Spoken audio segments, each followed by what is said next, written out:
비 내린 후에 서울은 잔잔한 우울함을 품은 듯 했습니다. 젖은 보도블록 위로 반사된 차량 불빛이 반짝이는 가운데 사람들은 각자의 바쁜 일상 속에 서두르고 있었습니다. 고급 레스토랑 앞에는 값비싼 자동차들이 줄지어 서 있고 화려한 옷차림의 사람들이 오가는 모습이 눈에 띄었습니다. 그 화려한 풍경 속에 눈에 띄는 한 소년이 있었습니다. 8살 정도로 보이는 민수는 까무잡잡한 피부에 큰 눈을 가진 마른 체구의 소년이었습니다. 낡고 해진 옷과 다른 슬리퍼를 신은 채 그는 불안한 표정으로 주변을 살피고 있었습니다. 가끔씩 뒤를 돌아보며 어머니 미영 씨가 있는 곳을 확인했습니다. 미영 씨는 재활용품을 모으는 카트 주변에서 바쁘게 움직이고 있었습니다. 어머니와 아들은 매일 같이 도시를 돌아다니며 생계를 꾸려나갔습니다. 때로는 식당에서 설거지를, 때로는 재활용품을 모으거나 전단지를 나눠주는 일을 했습니다. 저녁이면 이 고급 레스토랑 근처에 들러 버려지는 병이나 남은 음식이 있는지 확인하는 것이 그들의 일과였습니다. 화려한 도시에서 그들의 삶은 비참했지만 민수는 자신의 처지를 원망하지 않았습니다. 다만 어머니가 최근 심한 기침으로 고생하시는 것이 걱정될 뿐이었습니다. 해가 저물기 시작하자 가로등이 하나둘 켜지기 시작했습니다. 바로 그때 검은색 고급 승용차 한 대가 레스토랑 주차장으로 천천히 들어왔습니다. 경비원들이 재빨리 달려가 인사를 건네며 차 문을 열어주었습니다. 차에서 내린 두 사람은 주변 사람들의 시선을 사로잡았습니다.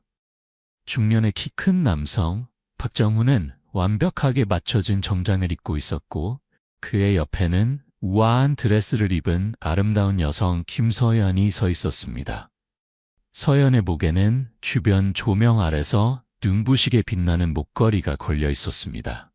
이 화려한 부부는 바로 언론에서 자주 언급되는 신흥 재벌, 국내외의 수많은 투자 프로젝트를 가진 박정훈과 김서연이었습니다. 정훈의 얼굴에는 자신감과 다소 냉정한 표정이 묻어났고 서연은 미소부터 눈빛, 우아한 걸음걸이까지 모든 것에서 고급스러움이 느껴졌습니다. 레스토랑 직원들이 그들을 안으로 안내하는 동안 민수는 문득 서연의 목에 걸린 반짝이는 목걸이에 시선을 빼앗겼습니다. 소녀는 눈을 가늘게 뜨고 그 목걸이를 자세히 바라보았습니다. 그것은 단순한 고급 액세서리가 아니었습니다.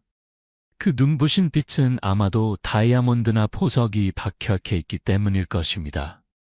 하지만 민수를 놀라게 한 것은 목걸이의 모양이었습니다. 그는 전에 그것을 본 적이 있었습니다.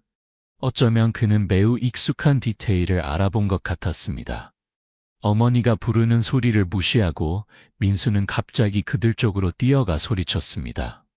그 목걸이예요. 그건 우리 엄마 거예요. 소년의 갑작스러운 외침에 주변의 모든 사람들이 놀라 쳐다보았습니다. 레스토랑 경비원들은 민수가 목걸이를 빼앗으려 한다고 생각하고 재빨리 그를 저지했습니다. 서연의 얼굴은 굳어졌고 무슨 일이 일어나고 있는지 이해하지 못한 채 당황한 표정이었습니다. 반면 정훈은 미세하게 몸을 떨며 눈빛에 놀람과 긴장이 교차했습니다. 서연은 남편의 팔을 살짝 잡아당기며 작은 목소리로 물었습니다. 무슨 일이에요? 저 아이가 뭘 원하는 거죠? 정훈은 목을 가다듬으며 당황한 듯 했습니다. 아니, 아무것도 아니에요. 저도 잘 모르겠어요. 아마 관심을 끌려는 거겠죠. 그러나 민수의 눈빛은 확신에 차 있었습니다. 그는 다시 한번 소리쳤습니다. 거짓말 아니에요. 우리 엄마가 그 목걸이 사진을 가지고 있어요. 엄마가 그게 가장 소중한 물건이라고 했어요. 뒷면에 꽃 모양이랑 미 글자가 새겨져 있어요. 확인해 보세요. 이 말에 서연은 할 말을 잃었습니다.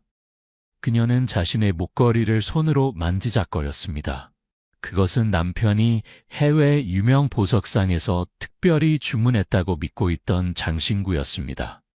그녀는 잠시 정훈을 바라보았지만 평소와 달리 불안한 표정만 볼 수 있었습니다. 정우는 비즈니스 협상에서도 흔들리지 않는 침착함으로 유명했지만 지금은 8살 소년 앞에서 당황하고 있었습니다. 경비원이 민수를 밀어내려 했지만 소년은 계속해서 그건 우리 엄마 거예요 라고 외쳤습니다. 지나가던 사람들이 호기심에 발걸음을 멈추었고 레스토랑 직원들도 슬쩍 상황을 지켜보았습니다. 고급스러운 레스토랑 앞의 상황이 갑자기 어수선해지자 정우는 경비원에게 손짓했습니다. 괜찮아요. 제가 잠시 얘기할게요. 하지만 정훈이 말을 꺼내자마자 민수는 그를 바라보았고 눈빛에 약간의 두려움이 스쳤습니다. 소녀는 이 남자의 얼굴이 어딘가 익숙하다고 느꼈지만 확신할 수는 없었습니다. 민수의 목표는 여전히 목걸이였습니다. 정우는 부드럽게 말했습니다. 얘야, 네가 착각하고 있는 것 같아. 이 목걸이는 내 아내 거야. 특별한 기념일에 내가 선물한 거고 내 어머니와는 상관없을 거야. 민수는 고개를 세게 저으며 단호하게 대답했습니다. 착각 아니에요. 사진으로 봤어요. 엄마가 가장 소중한 물건이라고 했어요. 뒷면에 꽃 모양이랑 글자가 새겨져 있다니까요. 확인해 보세요. 이 말을 듣자 정훈의 얼굴이 창백해졌고 서연도 놀라서 눈을 크게 떴습니다. 서연의 보석 목걸이에는 실제로 거의 눈에 띄지 않는 작은 표식이 있었습니다. 서연은 전에 그것에 대해 물어본 적이 있지만 정훈은 그저 제조사의 표시일 뿐이라고 했습니다. 민수의 확신에 찬 모습에 주변 사람들은 수군거리기 시작했습니다. 어쩌면 저 아이 말이 맞을지도. 하지만 어떻게 가난한 여자가 저런 비싼 목걸이를 가질 수 있겠어? 저 아이가 거짓말하는 걸 수도 있어. 민수는 그 말을 듣고 화가 나서 반박하고 싶었지만 어떻게 설명해야 할지 몰랐습니다. 그에겐 오래된 사진 속 목걸이가 가장 확실한 증거였지만 그와 어머니 외에는 아무도 그 사진을 본 적이 없었습니다. 서연은 처음부터 이 상황을 피하고 싶었습니다.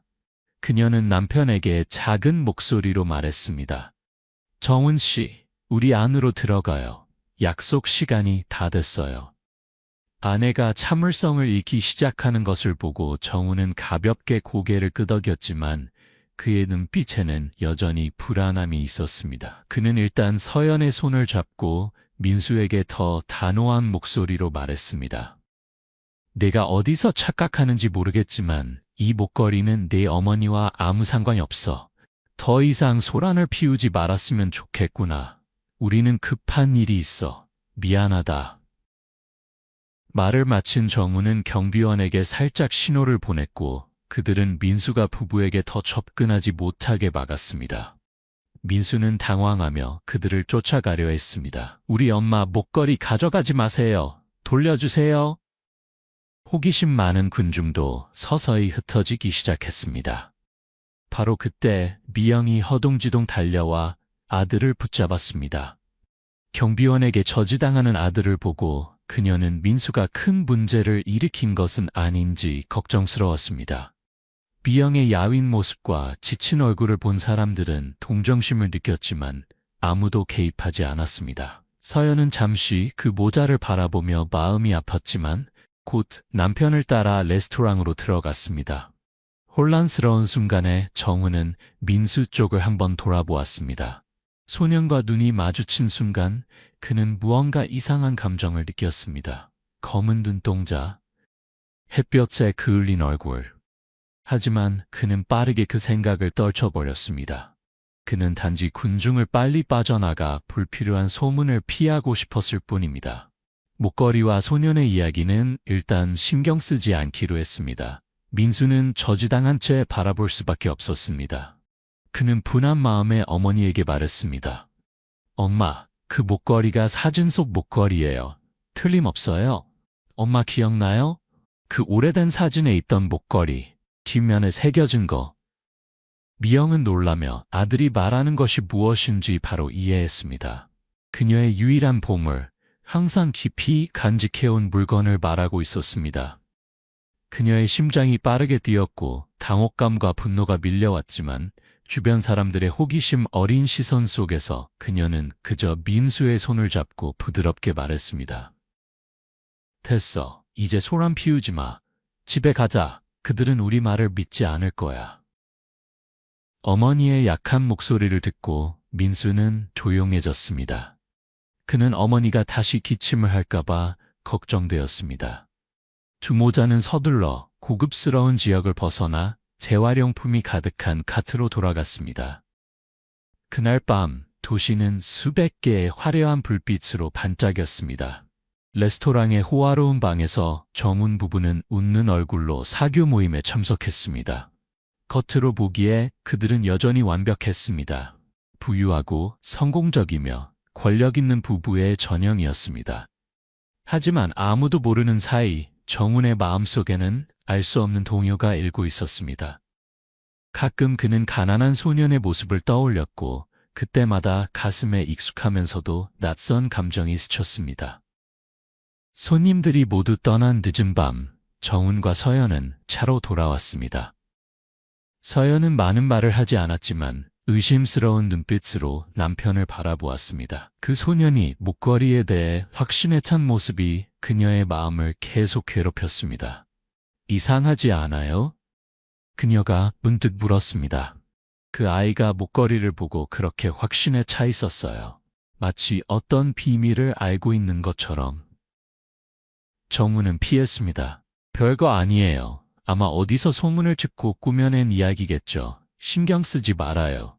그러나 그 짧은 대답은 서연을 설득시키지 못했습니다. 아름다운 여성의 눈빛에는 의심의 불씨가 타오르기 시작했고 오래전 비밀과 이제 막 드러나기 시작한 진실이 그들이 예상치 못한 사건들의 연쇄로 이어질 것임을 암시했습니다. 도시 외곽의 허름한 옥탑방에서 민수는 잠들지 못했습니다. 그는 목걸이와 부자 남자의 눈빛에 대해 계속 생각했습니다. 무언가 이상했습니다. 마치 그들 사이에 보이지 않는 끈이 있는 것 같았습니다. 민수는 어머니를 생각했고 어머니가 했던 말을 기억했습니다. 그 목걸이는 매우 중요한 기념품이었고 어머니는 그것을 잃어버렸다고 했습니다. 오래된 사진에는 어머니와 함께 찍힌 남자도 있었습니다. 목걸이도 보였지만 남자의 얼굴은 항상 가려져 있었습니다. 사진이 너무 오래되고 누렇게 바랬기 때문이었습니다. 밤바람이 창문 틈으로 불어들어와 늦은 행상에 멀리서 들려오는 소리를 실어왔습니다. 민수는 조용히 어머니에게 얇은 담요를 덮어주었고 마음속에 연민이 가득 찼습니다. 어린 나이에도 불구하고 그는 앞으로 많은 변화가 있을 것이라고 느꼈고 목걸이 이야기가 어머니에게 정의를 되찾아 줄 수 있기를 진심으로 바랐습니다. 하지만 그 뒤에는 8살 아이의 상상을 훨씬 뛰어넘는 더 큰 진실이 숨겨져 있었습니다. 그날 밤 파티에서 돌아온 정훈은 서연을 저택으로 데려다 주었습니다. 전체 여정 동안 부부는 거의 대화하지 않았습니다. 서연은 생각에 잠겨 있었고 가끔 차가운 표정으로 도로를 응시하는 정훈을 힐끗 바라보았습니다. 그녀의 머릿속에는 목걸이를 자기 것이라고 주장한 가난한 소년의 이미지가 맴돌았습니다. 집에 도착하자 대리석 바닥에 넓은 현관에 불이 켜져 있었고 가정부가 그들을 맞이했습니다. 사야는 여전히 미소를 지었지만 여전히 그녀의 마음은 혼란스러웠습니다. 서연은 이 저택을 사랑했습니다. 모든 구석, 벽에 걸린 모든 그림은 부와 높은 취향을 나타냈습니다. 그녀는 또한 비단 속에서 살며 많은 사람들에게 부러움을 받는 느낌을 좋아했습니다. 얼마 전만 해도 그녀는 명문가 출신의 아가씨였고 정훈과의 결혼은 많은 사람들이 부러워하는 좋은 짝으로 여겨졌습니다. 그러나 오늘 그 자부심이 흔들리는 듯했습니다. 남편의 행동과 이상한 표정 때문에 그녀의 마음에 불안감이 일었습니다. 서연은 정훈이 가난한 과거를 가지고 있다는 것을 알고 있었지만 그가 상세히 이야기한 적은 없었습니다. 그녀는 정훈이 어렵게 살았고 도시에서 살아남기 위해 여러 일을 했다는 것을 대충 들었습니다. 놀라운 노력으로 그는 사업을 일구고 오늘날의 부자가 되었습니다. 서연은 몇 년 전 그들이 데이트할 때 정훈이 그녀에게 목걸이를 선물했던 것을 기억했습니다. 그날 그녀는 그가 선물에 특별한 의미를 두고 있음을 느꼈습니다. 그는 그것이 단지 비싸기만 한 것이 아니라 독특한 것이기 때문에 잘 간직하라고 당부했습니다. 서연은 그것이 유명 보석상에서 특별 주문한 것이라고 생각했습니다. 그녀는 뒷면의 희미한 표시에 대해 물어본 적이 있지만 정훈은 그저 제조사의 표시라고 웅얼거렸습니다. 이제 낯선 소년이 그것이 자기 어머니의 유품이라고 단언했습니다. 그것만 생각해도 서연은 혼란스럽고 상처받은 느낌이 들었습니다. 정훈이 과거에 다른 여성이 있었고 그녀에게 중요했던 사람이 있었을까요? 그리고 그 기념품을 간직했다가 서연에게 준 것일까요? 그날 저녁 침실에 들어가 화장대에 목걸이를 내려놓으며 서연은 따뜻한 노란 조명 아래에서 그것을 바라보았습니다. 갑자기 그녀는 마치 남편의 숨겨진 과거의 일부를 손에 쥐고 있는 것 같은 기분이 들었습니다. 그녀가 자세히 볼수록 더 불안해졌습니다. 정훈도 방에 들어와 재킷을 벗어 의자에 걸고 아내를 바라보았습니다. 그녀가 목걸이를 뚫어지게 바라보는 것을 보고 그는 불안해졌습니다. 그는 다가가 침착한 목소리로 말했습니다. 너무 생각하지 마세요. 그 소녀는 관심을 끌거나 돈을 요구하기 위해 소동을 피운 가난한 아이일 뿐이에요. 내일 사람을 시켜 확인해 보겠습니다. 걱정할 일 없어요. 서연은 고개를 돌려 억지로 미소를 지었습니다. 네, 저도 그러길 바라요. 하지만 오늘 당신이 이상했어요. 특히 소년이 뒷면의 비밀 표시에 대해 언급했을 때 그것에 대해 제대로 설명하지 않아서 저는 여전히 불안해요. 정훈은 잠시 굳었지만 곧 감정을 억제했습니다. 그는 아내를 감싸 안고 그녀의 이마에 가볍게 키스했습니다. 나를 믿어요. 모든 것이 괜찮을 거예요. 나는 피곤해요. 일찍 자요. 그 달콤한 말은 일시적으로 의심을 떨쳐냈지만 서연은 여전히 마음 깊은 곳에서 잔잔한 파도처럼 불안감을 느꼈습니다. 한편 도시 외곽의 작은 방에서 미영과 민수도 막 집에 돌아왔습니다. 그것은 벽에 석회가 벗겨지고 몇 가지 오래된 가구만 간신히 배치된 좁은 방이었습니다. 미영의 재활용품 카트는 임시로 마당에 두었습니다. 하루 종일 지친 미영은 계속 기침했고 민수는 조용히 어머니에게 물을 가져다주며 수집한 재활용품을 정리했습니다. 지친 어머니를 보며 민수는 마음이 무거워졌습니다. 그는 오후에 레스토랑 앞에서 있었던 일을 떠올렸고 목걸이를 한 부유한 여성의 놀란 표정과 그 남자의 얼굴이 생각났습니다. 분명히 그 목걸이는 어머니의 오래된 사진 속 목걸이였습니다. 당시 민수는 그저 그것이 어머니가 오래전에 잃어버린 기념품이라고만 생각했습니다. 어머니는 개인적인 일에 대해 거의 언급하지 않았고 민수의 아버지가 누구인지도 한 번도 말한 적이 없었습니다. 민수는 조심스럽게 서랍에서 오래된 작은 상자를 꺼내 노랗게 변색된 흑백 사진을 꺼냈습니다. 사진에는 젊은 시절의 어머니가 목걸이를 하고 있었고 옆에는 한 남성이 서 있었습니다. 하지만 그의 얼굴은 흐릿했습니다. 예전에 민수는 사진이 너무 오래되어 물에 젖어서 그렇다고 생각했습니다. 어머니는 단지 그가 중요한 친구였다고만 말했지만 연락이 끊겼다고 했습니다. 민수는 사진 뒷면을 보았고 흐릿한 글씨가 보였습니다. 미영과 정. 첫 번째 글자는 어머니의 이름 미였고 두 번째 글자는 누구의 것인지 추측해 보았습니다. 정훈일까요? 하지만 8살 민수의 생각으로는 이 우연의 일치를 연결짓지 못했습니다. 그저 그 정자가 아버지의 이름일까 궁금했을 뿐입니다. 아들이 멍하니 앉아있는 모습을 본 미영이 기침을 하며 불렀습니다. 민수야, 왜 일찍 자지 않니? 민수는 놀라 사진을 접어넣고 침대로 가며 부드럽게 말했습니다. 엄마, 오늘 우리가 만난 사람들이요. 아주 부유해 보였어요. 그리고 그 여자가 목걸이를 하고 있었어요. 엄마의 목걸이 맞죠? 질문을 듣자 미영은 조용해졌습니다. 그녀는 저녁 내내 생각했고 그 부유한 여성의 목에 걸린 목걸이가 자신이 오래전에 소중한 사람에게 주었던 물건이라는 것을 확신했습니다. 그는 여전히 그것을 가지고 있었지만 다른 여자에게 주고 모든 것을 부인했습니다. 그녀는 화를 내야 할지 슬퍼해야 할지 몰랐습니다. 수년간 그녀는 마음을 억누르고 연락하지 않았으며 미워하지도 않았습니다. 그저 아들을 위해 조용히 살았을 뿐이었습니다. 그러나 이제 그 일이 눈앞에서 다시 일어나고 있었습니다. 민수가 너무 오랫동안 침묵하는 것을 보고 그는 조용히 물었습니다. 엄마, 저에게 말해 주실래요?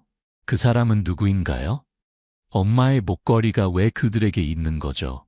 미영은 피곤하게 격백이 되어 몇 년 전을 회상했습니다.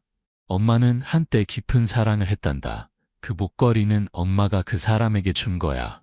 그는 서울로 올라가 일을 하려고 했지만 그 후로 돌아오지 않았어. 그녀의 목소리가 흐려졌고 민수는 어머니의 손을 꼭 잡았습니다. 그럼 그분이 제 아버지인가요? 솔직한 아이의 질문이 미영의 마음을 찔렀습니다. 그녀는 더 이상 피할 수 없었지만 지금 당장 모든 진실을 말할 준비도 되어 있지 않았습니다. 어린 민수의 순진한 얼굴을 보며 그녀의 눈가가 뜨거워졌습니다. 미안해, 민수야. 지금은 모든 것을 말할 수 없어. 하지만 언젠가 우리는 기회가 있을 거야. 그 목걸이는 엄마의 것이고 언젠가는 돌아올 거라고 믿어. 이제 자렴. 내일 학교에 가야지. 민수는 더 조르지 않았습니다. 어머니가 슬퍼할까봐 걱정되었습니다. 그는 침대로 기어들어가 사진을 원래 자리에 두고 마음속의 질문들을 억눌렀습니다. 어린 나이에도 불구하고 민수는 어머니가 많은 아픔을 숨기고 있다는 것을 이해했습니다. 그날 밤 정우는 과거의 일을 꿈속에서 계속 보았습니다. 꿈은 그를 예전에 살았던 가난한 마을로 데려갔고 들판 근처에서 미영이라는 이름의 소녀를 만나 구불구불한 시골길을 함께 걸었습니다. 그날 미영은 그에게 기념품으로 목걸이를 주었고 성공하고 돌아와서 저와 결혼해요 라고 말했습니다. 그 꿈은 들판의 향기, 아침의 새소리, 그리고 그가 사랑했던 소녀의 밝은 미소까지 생생했습니다. 그리고 꿈은 정훈이 도시에서 힘들게 생활하던 시절로 바뀌었습니다. 그 어려운 세월 동안 그는 사기를 당해 돈을 잃고 좁은 숙소에서 자야 했습니다. 매일 밤 그는 미영을 생각했지만 실패가 부끄러워 연락하지 않았습니다. 그리고 우연히 투자자를 만나 사업이 번창하기 시작했습니다. 그는 돌아가서 미영을 데려올 생각이었지만 바쁜 일상과 야망으로 인해 계속 미루게 되었습니다. 결국 그는 부유한 다른 여성 서연과 함께하기로 선택해 더 빨리 상류층에 진입했습니다. 꿈속에서 그는 미영이 목걸이를 들고 눈물을 흘리며 그의 이름을 부르는 모습을 보았습니다. 정훈아. 하지만 그는 고개를 숙이고 떠나며 돌아올게라고 말했습니다. 하지만 절대 돌아가지 않았고 약속을 어겼으며 자신의 신념까지 저버렸습니다. 정우는 식은땀을 흘리며 잠에서 깼습니다. 옆에는 서연이 여전히 깊이 잠들어 있었습니다. 몇 년 동안 그는 그 꿈을 잊고 있었습니다. 아니, 어쩌면 일부러 묻어두었을 수도 있습니다. 그러나 오늘 한 소년이 갑자기 나타나 그를 과거와 연결했습니다. 잠시 후 정우는 전화기를 들어 뉴스를 살펴보았습니다. 바로 그때 그는 소년의 어머니에 대해 생각했습니다. 혹시 그녀가 미영이었을까요? 그 8살 소년이라면 시기적으로 가능할 것 같았습니다. 정우는 가슴이 떨리는 것을 느꼈지만 그렇게 많은 세월이 지나 확신할 수 없었습니다. 그는 미영이 자신의 아이를 낳았다는 얘기를 들은 적도 없었습니다. 아마도 우연의 일치일 뿐일 것입니다. 정우는 스스로를 위로했습니다. 만약 정말 미영이라면 왜 그녀는 진작에 그를 찾아오지 않았을까요? 아마도 그는 너무 생각이 많은 것 같았습니다. 그의 인생은 지금 순탄하게 흘러가고 있습니다. 재정적으로나 명성도 풍부했습니다. 그러나 양심의 한 구석에서는 무언가가 그를 괴롭히고 있었습니다. 소년의 이미지가 그의 마음에 계속 맴돌며 만회할 수 없는 실수를 상기시켰습니다. 정우는 깊이 한숨을 쉬며 아내를 바라보고 그의 시선은 화장대 위에 익숙한 목걸이로 향했습니다. 그 보석으로 장식된 목걸이는 고급스러웠지만 그 아래에는 가난했던 옛 사랑의 상징인 오래된 글자가 여전히 존재하고 있었습니다. 이제 그것은 그를 피할 수 없는 갈림길로 인도하고 있었습니다. 생각을 정리할 틈도 없이 도시 외곽의 허름한 방에서 미영도 과거와 현재의 잔혹한 현실 사이에서 잠 못 이루고 있었습니다. 운명이 그들을 다시 만나게 하려는 것일까요? 미완성된 일을 해결하기 위해서? 다음 날 아침 해가 높이 떠오르자 따뜻한 빛이 작은 방의 창문을 통해 스며들었습니다. 미영은 몸을 뒤척이며 어젯밤 잠을 잘 자지 못해 두통이 느껴졌습니다. 옆을 보니 민수가 이미 일어나 플라스틱 병들을 봉지에 정리하고 있었습니다. 아들이 이렇게 일찍 바쁜 모습을 보니 어머니의 마음이 아팠습니다. 벌써 일어났니? 미영이 목이 쉰 목소리로 물었습니다. 민수는 고개를 돌려 미소를 지었습니다. 엄마가 아파서 제가 대신 일할게요. 엄마는 약 먹고 좀 더 쉬세요. 약을 언급하자 미영은 난처해졌습니다. 모아둔 돈이 거의 떨어졌고 기침약과 폐 강화제도 거의 다 떨어졌습니다. 게다가 민수는 학교에 가야 하고 일상적인 식비도 필요했습니다. 그녀는 입술을 깨물며 아침에 시장에서 일하고 오후에만 재활용품을 모으기로 계획했습니다. 아들의 얼굴을 보며 그녀는 과거에 얼매이지 말자고 스스로 다짐했습니다. 목걸이가 돌아오든 아니든 그 남자가 다시 나타나든 아니든 그녀는 아들을 위해 강해져야 했습니다. 하지만 마음 깊은 곳에서 그녀는 완전히 피할 수 없다는 것을 알았습니다. 그녀는 이미 증거를 보았고 그들 사이에 연결고리가 있음을 알았습니다. 이제 운명이 그녀에게 직면하도록 밀어붙이는 것 같았습니다. 학교 갈 준비해라, 민수야. 미영이 아들의 등을 가볍게 쓰다듬으며 말했습니다. 엄마는 오늘 아침에 장사하러 나갈 거야. 집에 못 올 수도 있으니 오후에 우리 같이 재활용품 모으러 가자. 민수는 순종적으로 대답했습니다. 떠나기 전 그는 뒤돌아보며 말했습니다. 엄마, 저는 여전히 그 목걸이에 대해 더 알고 싶어요. 우리는 그냥 무시할 수 없어요. 미영은 억지로 미소 지으며 아들의 손을 잡았습니다. 걱정 마. 엄마가 방법을 생각해 볼게. 하지만 넌 공부 잘해야 해. 이 일에 방해받지 마. 바로 그때 고급 저택에서는 정훈이 이미 새벽부터 일어나 있었습니다. 잠을 설쳤음에도 불구하고 그는 여전히 해 뜨기 전에 일어나 정원 주위를 달리고 샤워를 하고 가벼운 아침 식사와 커피를 마시는 습관을 유지했습니다. 서연은 거의 일찍 일어나지 않았지만 오늘은 정훈이 아이패드로 뉴스를 보고 있을 때 식당으로 내려왔습니다. 부부의 시선이 마주쳤고 둘 다 평소처럼 행동하려고 노력했습니다. 서연은 의자에 앉아 오렌지 주스를 한 모금 마신 후 조용히 정훈을 관찰했습니다. 오랫동안 그를 알아왔기에 그녀는 정훈이 말하기 어려운 비밀을 많이 가지고 있다는 것을 알고 있었습니다. 그러나 이번에는 그가 과거와 관련된 일에 대해 명백하게 당황하는 것을 처음 보았습니다. 서연이 먼저 입을 열었습니다. 정훈 씨, 오늘 제가 좀 나가봐야 할 일이 있어요. 보석상에 들러서 목걸이와 관련된 문제를 확인해 볼까 해요. 괜찮으세요? 정훈은 그녀가 조사하려는 의도를 알았지만 막을 수도 없었습니다. 그는 커피를 한 모금 마시며 침착한 목소리를 유지하려고 노력했습니다. 당신 마음대로 해요. 안심하고 싶다면 알아봐도 좋아요.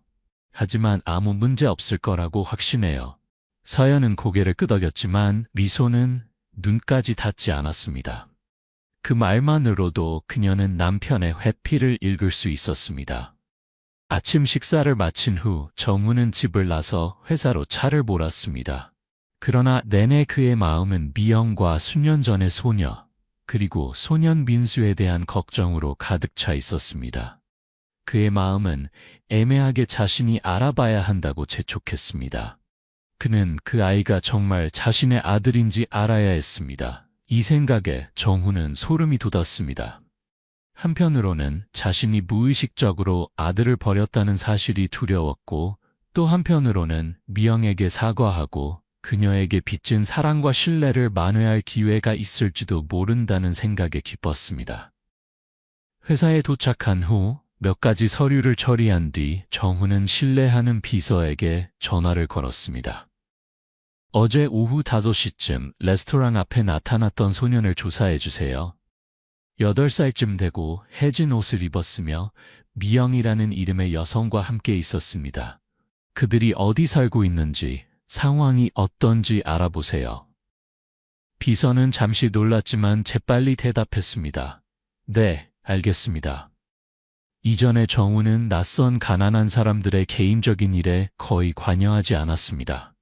이번에 사장님이 열정을 보이는 것은 분명 이유가 있을 것입니다. 하지만 비서의 임무는 지시에 따른 것이었기 때문에 그는 즉시 일을 정리하기 시작했습니다. 정오가 지나 학교가 끝난 후 민수는 집으로 터덜터덜 걸어갔습니다. 방은 텅 비어있고 조용했습니다. 어머니는 아직 돌아오지 않았습니다. 주변을 둘러보니 먹을 것이 없었습니다. 민수는 배고픔을 달래기 위해 라면 한 봉지를 찾아 물을 끓이기 시작했습니다. 어머니가 걱정되었습니다. 그녀의 기침이 계속 나빠지는데 항상 열심히 일하고 있었습니다. 물이 끓기를 기다리며 민수는 오래된 사진을 꺼내 바라보았습니다. 그동안 그는 어머니와 함께 살면서 한 번도 아버지의 이름을 듣지 못했습니다. 그러나 이제 흐릿한 단서들이 나타나기 시작했고 그는 그 남자가 자신의 아버지일 수도 있다고 감지했습니다. 만약 그렇다면 왜 그는 두 모자를 버렸을까요? 민수는 그 부자의 부와 고급 목걸이, 고급 차를 생각했습니다. 그러나 그의 어머니는 비바람을 맞으며 생계를 꾸려야 했습니다. 이것이 공정한가요? 생각에 잠겨 있다가 민수는 갑자기 숙소 앞에 차가 서는 소리를 들었습니다. 창문 틈으로 바라보니 정장을 입은 낯선 사람이 누군가를 찾는 듯한 모습이었습니다. 민수는 약간 경계했습니다. 이 동네에서는 잘 차려입은 사람이 오는 경우가 드물었습니다. 바로 그때 그 사람이 다가와 옆방문을 두드리며 민수 모자에 대해 물어보는 것이 들렸습니다. 민수는 심장이 빠르게 뛰는 것을 느꼈습니다. 이 사람은 정훈이 보낸 사람일 수도 있다고 추측했습니다. 잠시 고민한 끝에 그는 밖으로 나갔습니다. 저희 엄마를 찾으세요. 무슨 일이시죠? 낯선 사람을 보고 그 남자는 공손하게 미소 지으며 인사했습니다. 안녕, 맞아. 어제 사장님이 부탁하셔서 왔어. 사장님이 어려운 상황에 처한 두 모자를 돕고 싶어 하셔. 민수는 약간 의심스러워하며 물었습니다. 사장님이 누구신데요? 그 남자는 잠시 망설이다가 미소 지었습니다. 박정훈 씨예요.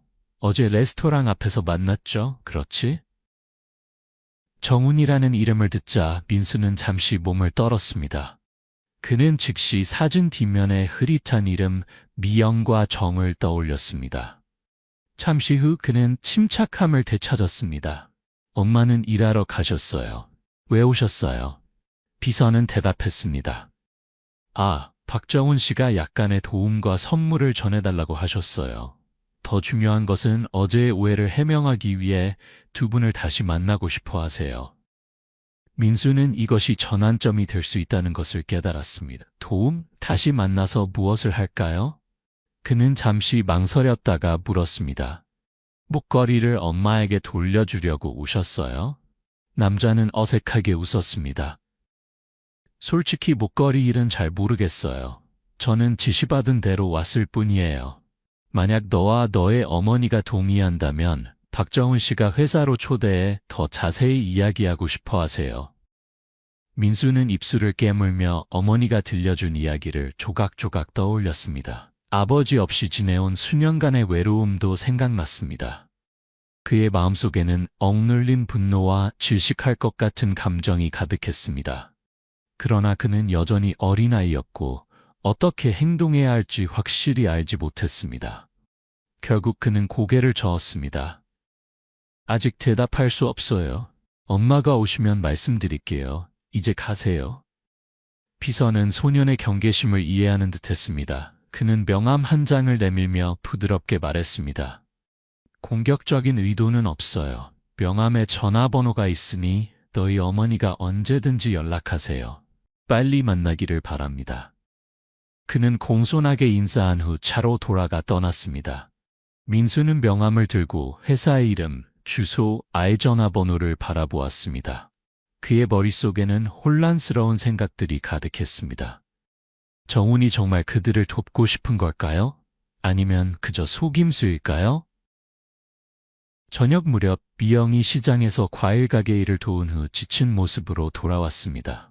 아들이 의자에 조용히 앉아 있는 것을 보고 그녀가 물었습니다. 밥은 안 했니? 오늘 엄마가 너무 늦었구나. 민수는 슬픈 표정으로 명함을 내밀며 비서가 찾아온 이야기를 들려주었습니다. 미영은 한참 동안 아무 말도 하지 않았습니다. 수년간 그녀는 정훈이 주도적으로 그녀를 찾거나 만나고 싶어 할 것이라고 생각해 본 적이 없었습니다. 젊은 시절 정훈은 그녀를 임신한 채로 떠났고 그녀는 외롭고 버려진 채로 남겨졌습니다. 이제 그가 모든 것을 가진 상태에서 그녀에게 무엇을 신경 쓸 수